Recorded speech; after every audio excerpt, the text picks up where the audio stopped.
大家好，我是坤侯。今天呢，我们来讲一讲这个赤马红羊节呀。那其实网上已经有很多人讲了这个赤马红羊节了。今天呢，我就用我的角度来讲一讲这个东西。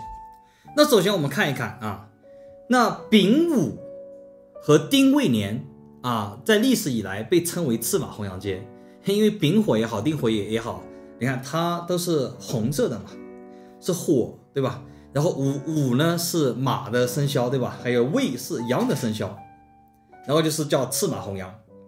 但是大家会很惊奇的发现，在这个上下一样的这个能量里面啊，还有乙卯、甲寅、壬子、癸亥、庚申、辛酉，那是不是有另外的？是不是代表另外的一个劫难呢？其实不会，在这个五行当中啊，只有这个丙午、丁未年会有灾难。其他的年份其实都不会有，因为这个五行当中火啊，它代表的是一种最爆裂的、最高涨的一种能量状态，而其他的不是，比如说壬子年，那可能反而会非常的可以说低沉，对吧？或者说你说和平也可以，但唯独不会有什么灾难。你如果说你说乙卯年或者甲寅年，那可能是比较忙碌的一年，那也不会有什么灾难。但是这个丙午丁未就不一样了。首先，这个每逢午火年和这个未年的时候，12年当中都是火比较旺的时候，或者你每逢丙开始的年份，对吧？或者丁开始的年份，那也是它能量比较旺的一个年份。那这个世界上面可能会发生各种各样的一些事情。但是60甲子当中，当出现了丙午丁未，它火的能量上下一叠加一通透，它就是60甲子当中能量最为爆裂的这样的两个年份。那现在又走的是离火九运加强了这个火的能量。所以说接下来明后年的这个丙午丁未年注定是不太平的。那到底会发生什么事呢？其实我们不用等到明后年，你现在其实就可以看到很多事情了。这里的话，我给大家讲一个基本的一些原理。比如说我们去看一个人哪一年会破财，哪一年会过得会很不好的时候，其实前一年就已经发生了。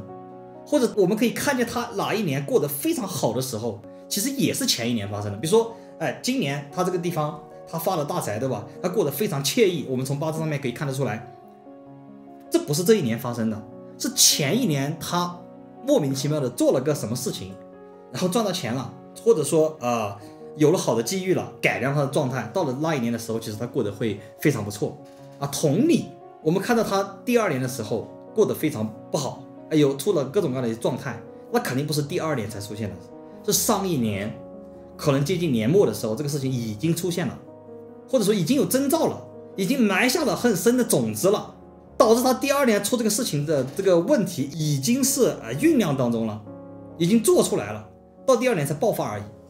那像现在毫无疑问，它就是关税战全球这个关税战导致的明后年的这样全球的一个局势变化这是毫无疑问的东西。所以有时候我们去预测未来不用去看太多虚无缥缈的东西，我们可以看到未来有灾难，但是灾难其实都是当下。有句话叫什么？就是未来的种子深埋于过去，所以未来发生什么事情肯定是过去已经埋下的祸根了。好，那个现在呢，我们通过2个奇门盘来看一下接下来这个局势的发展。我们先看明年到底会发生什么事情。那我们就用连加奇门，就是明年的盘，明年整年就是这个盘来掌管，我们就可以看一看然后呢，我们就可以看见这个里面有一个最主流的、最关键的东西，叫福死对冲。我们标注出来就直福宫，这个代表的一个是事情的主干，一个事情的主体，就代表着这个世界是不是和平的然后呢，子死门在正下方，你看它是一个对冲的关系。那如果说我们测是否和平，那就代表了这个事情是绝对不和平的。那我们再看直福宫里面是天冲星天冲星就代表了大家是为了生计奔波劳累的，十分的痛苦，充满了各种冲撞你死我活的那种感觉。然后这个里面又有金门，对吧？金门在吉祥的时候代表载歌载舞，代表的是吃喝玩乐，歌舞升平。但不好的时候呢，它代表官司口舌横祸，甚至是战争未必是这种真刀真枪的战争，贸易战也算啊。那你说明年代表这个金门的东西，那会是载歌载舞吗？那肯定不是嘛。然后子时门，你看还是伤门，伤门就是劳民伤财嘛，对吧？啊，就伤透了的意思啊。当然这个东西不只是某个国家，对吧？全球都会出现这样的一些情况。然后子时门还是天柱星啊，天柱星其实也是代表一种横祸、阻碍、阻拦、经济危机啊的这个意思也在里面。而且天柱星是从对卦来的嘛，对卦跑到坎卦去，庄卦庄出来就是泽水困卦。那明年一整年，可能全球的经济局势各方面都会陷入艰难困阻当中啊，这是一个非常痛苦的一个事情啊。但是这个里面有没有有利因素呢？啊，其实还是有的。我们可以看见啊，年干上面，年干是丙火，对吧？我们看这个丙火在对卦，我们看这个地方是不是九地休门天阴啊？然后丙和戊同时在这个地方呀，那丙和戊加起来叫做飞鸟跌穴。它这个在这个地方虽然不太旺，但是有了这个丙午年的这个能量的加持，它还是可以用的。然后开修生三己门会合九地，再加上丙火，叫做重诈。奇门遁甲里面有三诈五甲，可以来运筹各种各样的事情。比如说这个真诈吧，是最有效的。以中国大陆房地产举例，那个房子还没修盖起来啊，然后呢，这个银行对吧，就可以给你放贷。然后这个房地产商呢，就和你说，明年或者最迟后年这个房子一定给你的，你先把钱交过来，你就放心大胆的把钱交过去了，就是正儿八经、堂堂正正的骗你。但是你也得信，因为这个东西有政府背书，结果到最后烂尾了啊！这个东西叫做真诈，那还比如说是休诈啊，休诈就是你去闹事儿了，对吧？政府以各种各样的这种手段，来拖延你。来安抚你说啊，会解决的，你等一下，等几年再说。这个东西叫休诈啊。重诈是什么？重诈就是强势逼人，就是当下特朗普搞的这一套。我要加征你们的关税，你们必须向我低头，必须谈判。你不谈判的话，我就给你加征多少多少的关税，一定要让你低头才行。那这个里面的解救之法就是低头的人相对来说会好一些，不低头的硬刚，你怎么刚得过去呢？对吧？你是刚不过去的，那明年可能就会有些麻烦事情会产生。那这个是明年整年的大概的局势，还有就是一些解救之法。那我今天早上呢，我又单独起了个小盘，看一看最近的一个趋势，因为毕竟这个贸易战或者说这个关税最近的这个事情。你不可能把整个世界拖下水1-2年的时间，这个东西可能所有的国家大家都要生活嘛，对吧？大家都要正常的经营嘛，特别企业耽搁一天可能就攸关生死存亡，所有的国家都像热锅上的蚂蚁一样。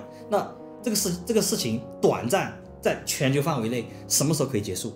不只是指某些国家，对吧？特指这个东西在全球大范围内你什么时候可以结束？我单独又起了一卦。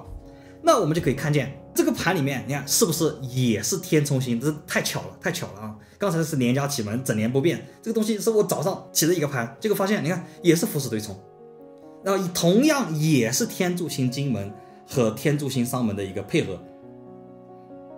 然后这个里面呢还有什么丁癸冲啊各种各样的一些东西。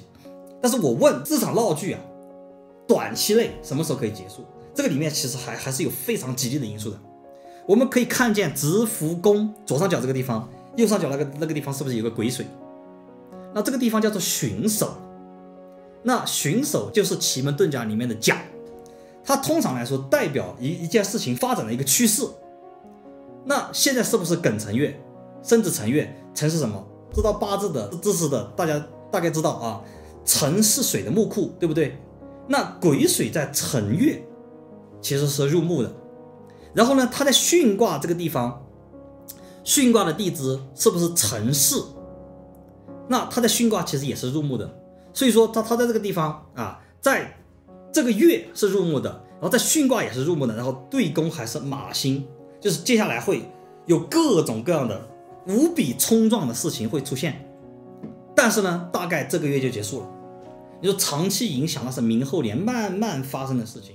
但这个事情，比如说对股市的影响，对整个西方国家的一些，比如说对欧洲的影响啊，对英国的影响啊，对整个基本面的这种世界的一些影响，那大概就是乘月可以告一段落。但是大方向上整个局势到底过得怎么样，你还是要参考刚才我讲到的那个连家奇门，那个是1年一个卦。至于后年怎么样，到时候我们再给详细的预测方案啊。但是从最近的一个卦来说的话，那其实就是这个月应该就可以暂时的告一段落，那大家就可以在明年和这个月结束之间，就是从5月开始到年底之前，你的资金配置也好，对吧？你的相应的工作安排也好，要做大量的这个风险规避工作，为未来的不确定性做好一个十足的准备了。希望今天的课程可以很好的帮助到大家。